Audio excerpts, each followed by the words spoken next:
L'Ukraine a inspiré et uni le monde. Déclaration de Volodymyr Zelensky ce matin sur Facebook et Instagram alors que le pays commémore les 1 an de l'invasion russe. Le président ukrainien se dit déterminé à remporter la victoire cette année. Nous serons à vos côtés, répond en écho Emmanuel Macron sur Twitter. Le chef de l'État souhaite la victoire de l'Ukraine et la paix. La Chine, elle, peut-elle jouer les médiateurs dans ce conflit? Le régime vient de publier un document en 12 points pour appeler les deux parties au dialogue. Sébastien Le Belgique, vous êtes le correspondant d'Europe 1 à Pékin.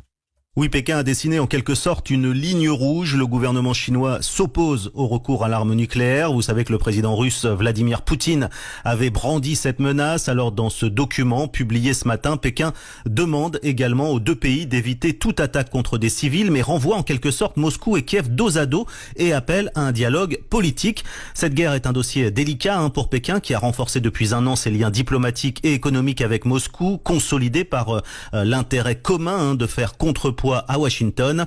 Pékin qui n'a jamais appuyé ni critiqué publiquement l'offensive russe, tout en s'opposant systématiquement aux sanctions occidentales visant Moscou.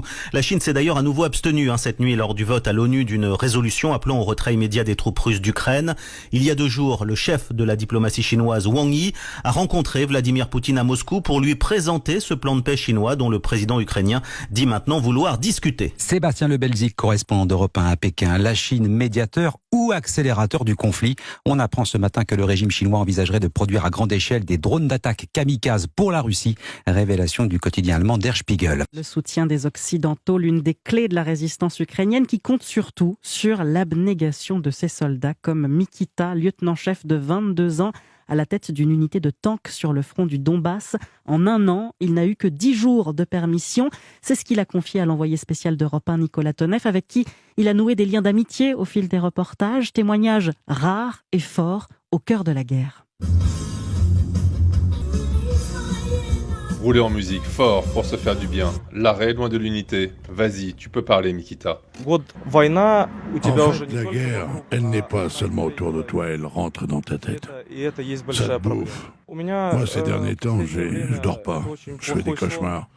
Tu sais, te retrouver 24 heures sur 24, 7 jours sur 7 sous le feu de l'artillerie, voir tous ces blessés, tous ces morts, toutes ces horreurs. Comment dire, ça te gêne. Tu peux pas accomplir ta mission, car tu te reposes jamais. Et c'est pas que moi, c'est le cas de la plupart de mes subordonnés aussi. Et l'ennemi, les Russes, comment font-ils? Où en sont-ils, Mikita? Je sais pas. Ils affluent par quantité, par milliers sur un point du front et ils s'en fichent des pertes. Nous, on n'a pas assez d'hommes. Eux, ils ont des ressources illimitées. C'est pareil pour les munitions. Ils n'ont pas de limite, alors que nous, on les a dépassées depuis longtemps. L'heure de repartir déjà, avec la promesse d'être vivant pour une prochaine rencontre.